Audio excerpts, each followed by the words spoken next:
Helo, a croeso i gwers 5 o Drymus Begalus. Heddiw, dydd Mercher y 7fed o Hydref 2020. Y 7fed o Hydref 2020. Croeso. Marian dwi. Atebwch y cwestiynau. Atebwch, contestant. Atebwch y cwestiynau. Welis di dy ffrind wythnos yma?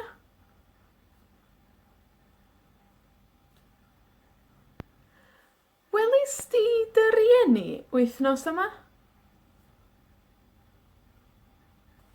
Ia. Welis di dy blant wythnos yma? Ia. Welis di dy deulu wythnos yma? Da iawn. Do, na fo. Ia. Cariad. Cariad. Nowio o nowia. Cariad. Efo c. Ia. Cariad. Cariad. Dy gariad. Dy gariad. Ia. Dy gariad. A chi? Dy gariad. Da iawn. Welis di dy gariad wythnos yma? Da iawn. Okay. A gwerddiant cofiwch. Dy es la forma de ti, no tú algo. Yeah? Para decir su de usted o ustedes, da ni'n dweud eich. Yeah? Dych chi'n cofio? Dych chi'n cofio? Eich. Yeah? Eich ffrind. Eich teulu. Eich cariad. Eich plant. Yeah? Dim treiglo. Dim mutación con eich. Da iawn. Okay. Ddoe, nes i siarad am y i Yeah? L'articulo. Y a ¿Dych chi'n cofio cuando usamos y cuando usamos Por ejemplo, car. ¿Cuál sería? Y car. Y car. Swyddfa. Y swyddfa. Gwin. Y gwin. Cwrw. Y cwrw. Afal. Yr afal. Yr afal. Ysgol. Yr ysgol. Plant. Y plant. Tŷ. Y tŷ. Oren. Yr oren. Oergell. Yr oergell. Da iawn. Okay. A veces van a ver que la palabra después del artículo o está en su forma mutada. Y eso es porque es un sustantivo femenino. Y sustantivos femeninos mutan después de o ¿okay? No pasa nada si no saben o si olvidan o si no... La gente va a entender, ¿no? Pero para que sepan, a veces aparece en su forma mutada. Por ejemplo, sustantivos femeninos. Y gan. Y gan. Okay. Y dafarn. Y dafarn. Y gath. Y gath. Y bel. Y bel. Yr ardd. Yr ardd. Okay.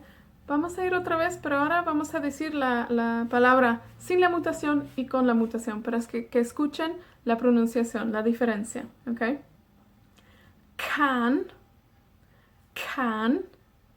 Y gan.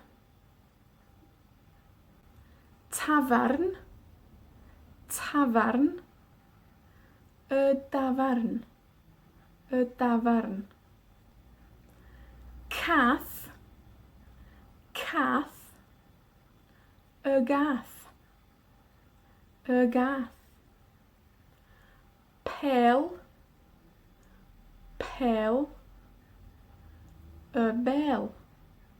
Iawn. Gardd, gardd, yr ardd. ¿Ok? Y si usamos sustantivos femeninos en frases, la frase tiene que coincidir con el femenino o el masculino, ¿no? Por ejemplo, voy a decir algunas frases a ver si entienden. Con Can, la canción. Dwi'n licio'r gân yma. Dwi'n licio'r gân yma. Mae hi'n dda. Mae hi'n dda. Okay? Mae hi'n. Yeah? Okay. Con tafarn, y dafarn. Dwi isio mynd i'r dafarn. Dwi isio mynd i'r dafarn. Mae hi'n ddiddorol. Mae hi'n ddiddorol. Mae hi'n. Okay. Cath, y gath. Okay. Mae'r gath yn cysgu.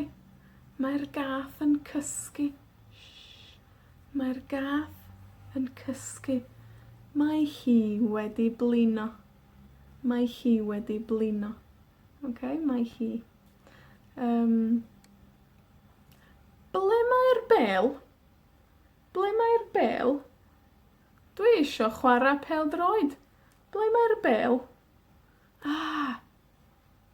Mae hi yn yr ardd. Mae hi yn yr ardd.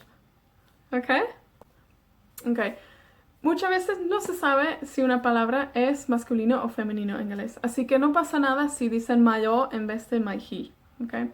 Pero de poco a poco, cuando escuchan palabras o cuando buscan palabras y ven que es femenino, pueden hacer un esfuerzo para recordar. Cath, femenino. Tavarn, femenino. Pêl, femenino. Can, femenino. ¿No? Ok. Voy a hacer una pregunta y ustedes me dan una respuesta a atebwch usando he si es femenino o vo si es masculino o nhw si es plural. ¿Ok? Ok. Ok. Si yo pregunto ble mae'r bêl? Ble mae'r bêl? Y sabemos que pêl es femenino. Ble mae'r bêl? ¿Qué frase pueden hacer con esto? Mae hi yn yr ardd. Mae hi yn yr ardd. Okay.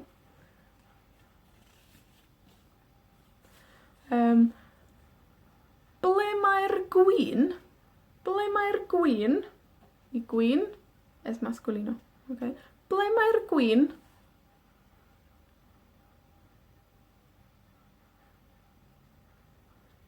Mae o yn yr oergell. Mae o yn yr oergell. Da iawn.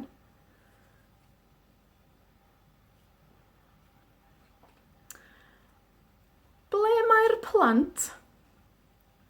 Ble mae'r plant?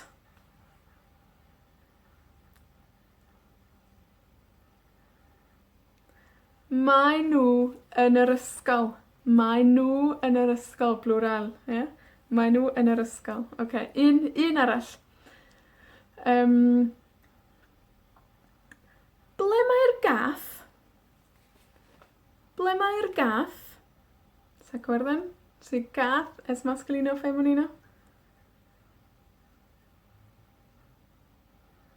Mae hi yn y tŷ. Mae hi yn y tŷ. Da iawn. Okay. Un peth arall heddiw. Un peth arall. Una cosa más. Hemos visto muchas frases con en, o en, ¿no? En el o en la.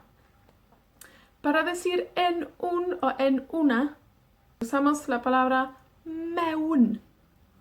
Mewn. mewn. ¿A chi? Mewn. ¿Ok?